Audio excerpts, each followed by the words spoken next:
Totoo naman eh, 'di ba?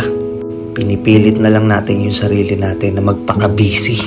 Pinipilit na lang natin na malibang tayo sa ibang bagay para makonvince mo yung sarili mo na okay ka lang kahit hindi ka naman talaga okay. 'Di ba? Alam ko 'yan. Basa na kita. Nililibang mo yung sarili mo para hindi mo na maalala yung mga bagay na nagpapalungkot sa'yo. Kasi every time na mag-isa ka na lang, every time na wala ka nang ginagawa, naaalala mo yung mga bagay na ayaw mo nang maalala. Naiisip mo yung mga bagay na ayaw mo nang isipin. Kaya pinipilit mo na lang magpaka-busy. Huwag na tayong maglokohan dito. Alam ko hindi ka okay ngayon. Alam ko maraming bumabagabag sa'yo. Pero kahit anong mangyari, naniniwala ako na kung ano man yung bigat na dinadala mo, malalampasan mo yan. Parte lang yan ng buhay.